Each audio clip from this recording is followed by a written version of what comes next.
Հավելյալ վճարի դիմաց, ուրեմն առավել կարճ ժամկետում վարչական վկայական ստանալու համար քննությունների մասնակցության համար, որովհետև ներկայիս գործող կարգավորումներով, երբ որ անձը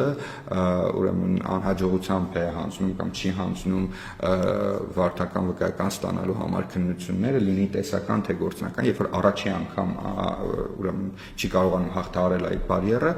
նա կարող է միայն 7 օր անց ուրեմն մասնակցել նոր քննությանը, իսկ եթե երկրորդ անգամ եւ հաջորդական անգամներ անհաջողության է հանդիպում այս քննությունը հանձնելիս, միայն 30 օր անց կկարողանա մասնակցել քննությանը, մենք հավելյալ վճարի դիմաց հնարավորություն ենք ստեղծում, որ անձը կարողանա առավել շուտ ժամկետում հանձնել այդ քննությունները, եթե առաջի անգամի մասին ենք խոսում 1 օր անց եւ 3 օր անց, եթե խոսում ենք երկրորդ եւ հաջորդական անգամների մասին, ապա ուրեմն 1 շաբաթ անց եւ 2 շաբաթ անց։ Տեսեք, այդ ժամկետները պետականորեն սահմանված էին, որպեսզի հնարավորություն տրվի քննություն հանձնող անձանց նորից գնալու, պատրաստվելու եւ պատշաճ կարգով ներկայանալու քննությանը։ Այս փոփոխության անհրաժեշտությունը որտեղից է գալիս։ Քննություն հանձնողներից, չգիտեմ, բազմաթիվ նամակներ եք ստացել, վերլուծությունն է ցույց տվել։ Ի վերջո, եթե այսօր կտրվել է, դժվար 1 օր անց կամ 2 օր անց հաջողությամբ կա նորից քննությունը հանձնի։ Այս փոփոխության նպատակը ո՞րն է։ Շատ ճիշտ հարցադրում եք անում, բնականաբար, երբ որ փոփոխությունը նախաձեռնում ենք, ինքներս եւս մեզ այդ հարցը տվել ենք, հիմնականում պահանջարկից է գալիս այդ փոփոխության առաջարկությունը, մենք տեսնում ենք, որ շատ դիմորդներ մեզ դիմում են եւ ասում են, որ իրականում գիտեք, մի փոքր տեխնիկական սխալի պատճառով չեմ կարողացել բարիերը հաղթահարել, հնարավորություն ունեմ, եթե ինձ տրվեր հնարավորություն, ես ավելի արագ ժամանակում կկարողանայի հաղթահարել, սա հնարավորության առաջարկ է, սա պարտադրանք չի կամ ինչ-որ խիստ կարգավորում չի։ Եթե մարդը իրեն ավելի վստահ է զգում եւ ասում է, գիտեք, ինչ նախորդ օրը ես տեխնիկական պատճառով չեմ կարողացել հաղթահարել այս բարիերը, բայց իրականում ունեմ բավարար գիտելիքների պաշարը տեսական քննության պարագայում կամ հմտությունների պաշարը գործնական քննության պարագայում, այո, ես կկարողանամ ավելի կարճ ժամկետում հաղթահարել։ Մենք հնարավորություն ստեղծում ենք անձի համար, որպեսզի նա կարողանա օգտվել այդ ծառայությունից ավելի սերմ ժամկետներով։ Տեսեք, այդ ժամկետը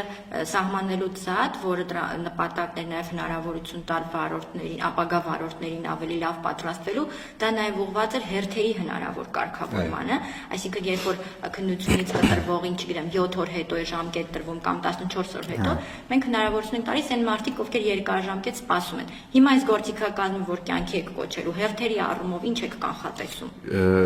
Դրա համար ես առաջարկեցի, որ մենք հարցին նայենք առավել կոմպլեքս, մենք հերթագրման համակարգը հաշվառման քննական բաժիններում եւս ամբողջությամբ փոխում ենք, դա առաջիկա օրերի եւ շաբաթների հարց է, մենք առաջիկայում կներկայացնենք նոր հերթագրման համակարգ, որը էականորեն կփոփոխի ուրեմն իրավիճակը հերթերի հետ կապված, եւ երկրորդ արգումենտը դուք կհիշեք, որ մի փոքր առաջ ես նշեցի, որ մենք բազմաթիվ ծառայություններ տեղափոխում ենք on-line տիրույթ, լինի հաշվառման ծառայությունները, գրանցման ծառայությունները, առվաճառքի հետ կապված ծառայությունները, այսինքն երբ որ մենք որոշակիորեն ռեսուրս ենք այստեղ ազատում,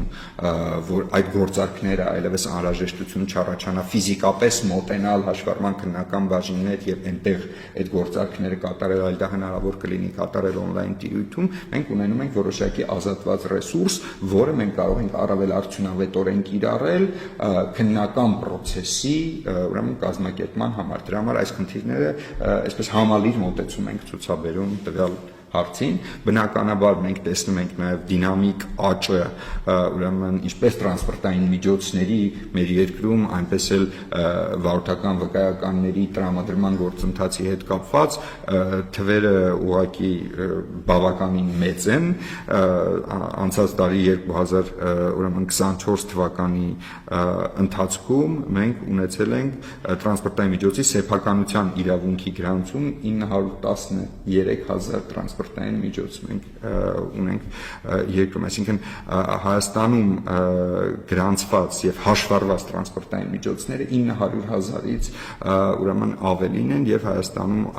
հունվարի 1-ի դրությամբ առնվազն 25 թվականին արկա այսպես վավեր վարորդական վկայականները 850,000-ից մի փոքր նույնիսկ ավելին են եւ այս տենդենսը պահպանվում է եւ որպեսզի մենք այս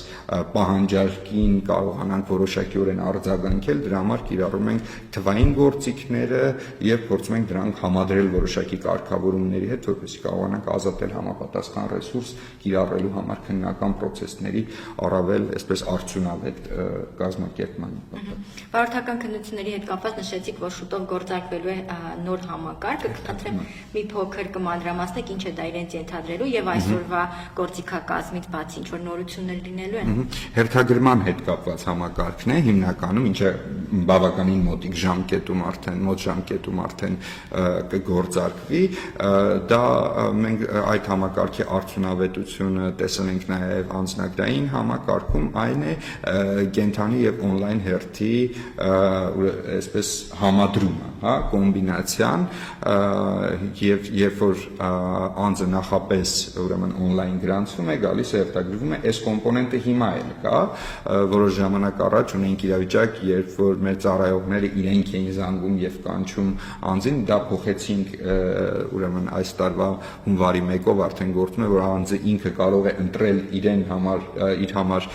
ուրեմն հարմար վայրը եւ ժամը եւ մոտենալ իր ծառայությունը ստանալու համար։ Հիմա սա կկոմբինացվի կենթանի հերթով, ինչը հնարավորություն կտա ավելացնել մեր թողունակությունը եւ գործարքների ուրեմն քանակը, բնականաբար առավելությունը կտրվի on-line հերթագրումներին, որովհետեւ մենք խրախուսում ենք թվային գործիքների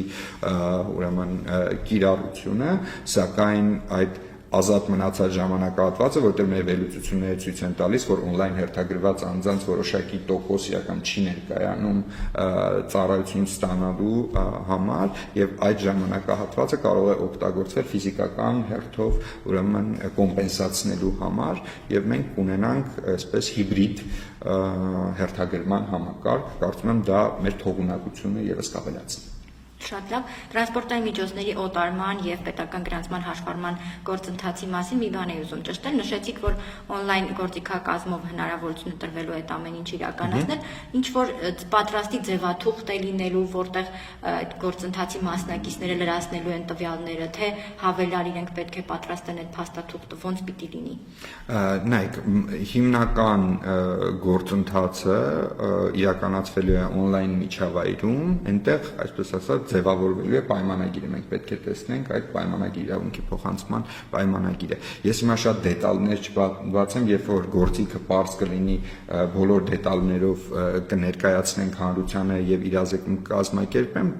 կազմակերպենք, բայց ասեմ, որ առնվազն պարզ մինչեւ 8-ից 10 գործողության շրջանակում անձը հնարավորություն կունենա օտարել իր տրանսպորտային միջոցը, լինի դա նվիրատվություն, լինի առուվաճառք, ամբողջությամբ on-line միջավայրում եւ եթե համադրվի արդեն նաեւ այս մեր ուրեմն հաշվառման վկայագրի եւ ուրեմն պետհամանիշի փոստային առաքման հետ հնարավորություն կստեղծվի, որպեսզի անձը իր տնից համակարգչի դիմաց նստած կարողանա ուրեմն օտարել իր տրանսպորտային միջոցը մնացած բոլոր ծառայությունները ստանալով բանական իր աշխատավայրում համակարգչի դիմաց։